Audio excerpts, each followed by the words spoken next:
भारतीय मौसम विभाग ने 9 अप्रैल को दिल्ली और उत्तरी राज्यों में तापमान में बढ़ोतरी के कारण लू की चेतावनी जारी की थी। लेकिन 10 अप्रैल को दिल्ली एनसीआर में मौसम करवट बदलने वाला है। इस बीच दक्षिण राज्यों में हल्की बारिश की संभावना जताई गई है। 9 अप्रैल को दिल्ली, राजस्थान, उत्तर प्रदेश, हरियाणा, चंडीगढ़ और दूसरे राज्यों में भीषण गर्मी देखने को मिली। दिल्ली और उसके आसपास के इलाकों के लिए लू का अलर्ट भी जारी किया गया है। हालांकि 10 अप्रैल से दिल्ली वासियों को इस भीषण गर्मी से राहत मिलने वाली है, क्योंकि राजधानी और उसके आसपास के आसमान में बादल छाए रहेंगे और हल्की बूंदाबांदी की संभावना भी है। मौसम विभाग के अधिकारियों ने बताया कि उत्तर पश्चिम भारत में चल रही लू 10 अप्रैल से कम हो जाएगी।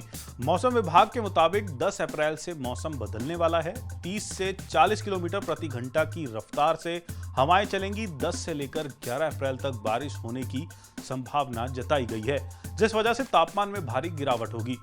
भारत मौसम विज्ञान विभाग के वरिष्ठ मौसम वैज्ञानिक डॉक्टर आर.के. जोनमणि ने बताया कि 10 अप्रैल से दिल्ली एनसीआर में झमाझम बारिश का दौर शुरू होगा। 10 अप्रैल और 11 अप्रैल को बादल छाए रहेंगे, हल्की बारिश हो सकती है, जिससे तापमान में 2 डिग्री सेल्सियस की गिरावट होगी और लोगों को भीषण गर्मी से राहत मिलेगी।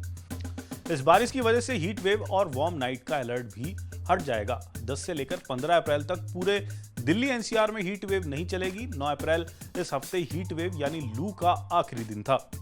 उन्होंने बताया कि 30 से 40 किलोमीटर प्रति घंटा की रफ्तार से हवाएं चलेंगी। मौसम सुहाना रहेगा और फिलहाल लोगों को 15 अप्रैल तक गर्मी से राहत मिलेगी। आईएमडी के अनुसार पश्चिमी राजस्थान, सौराष्ट्र और कच्छ, पूर्वी राजस्थान, पंजाब, हरियाणा, चंडीगढ़ के कुछ हिस्सों में लू चलने की आशंका है। इस बीच आईएमडी ने यह भी कहा कि पश्चिमी उत्तर प्रदेश, मध्य प्रदेश और गुजरात में 10 अप्रैल तक लू की स्थिति बनी रहेगी। इस बीच मौसम विभाग ने राजस्थान के 20 जिलों में लू चलने का येलो अलर्ट भी जारी किया है। हनुमानगढ़, बीकानेर, चूरू, नागौर, सीकर, अलवर, जयपुर, पाली, दासो, भरतपुर, धौलपुर, करौली, सवाई माधोपुर, टोंक, भीलवाड़ा, चित्तौड़गढ़, बारां, कोटा, बूंदी और झालवाड़ा जिलों में येलो अलर्ट जारी किया गया है, जबकि श्री गंगानगर और झुंझुनू में ऑरेंज अलर्ट जारी किया गया है।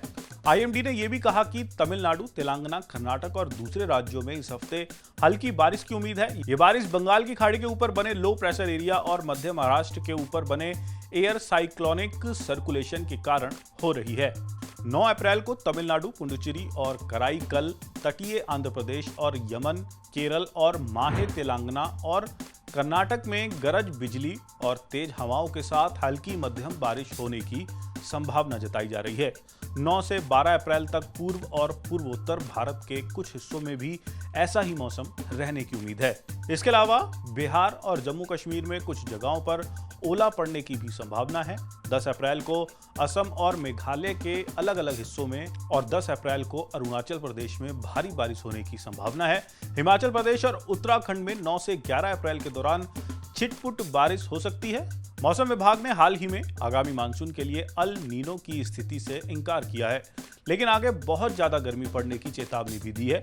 नए फॉरकास्ट अप्रैल से जून 2025 तक देश के कई हिस्सों में सामान्य से ज्यादा तापमान और हीट वेव दिनों में बढ़ोतरी का संकेत देता है। अल नीनो एक प्राकृतिक घटना है जो समुद्र के पानी के तापमान में बदलाव का कारण होती है। जब अल नीनो होता है तो प्रशांत महासागर के ऊपरी सतह का पानी सामान्य से ज्यादा गर्म हो जाता है। इसका असर मौसम पर भी पड़ता है। अल नीनो से गर्मी कैसे बढ़ती है? जब समुद्र का पानी गर्म होता है तो ये हवा में ज्यादा गर्मी छोड़ता है। ये गर्म हवा वातावरण में फैलती है, जिससे पूरे इलाके का तापमान बढ़ जाता है। इसके कारण गर्मी ज्यादा महसूस होने लगती है और बारिश का पैटर्न भी बदल जाता है। यानी जहां एक कहीं सूखा पड़ सकता है, वहीं दूसरी ओर कहीं बाढ़ आ सकती है। इसलिए अल नीनो के कारण गर्मी बढ़ती है और जलवायु बिगड़ जाता है। ऐसी खबरें पाते रहने के लिए हमारे चैनल मनी कंट्रोल हिंदी को सब्सक्राइब करें।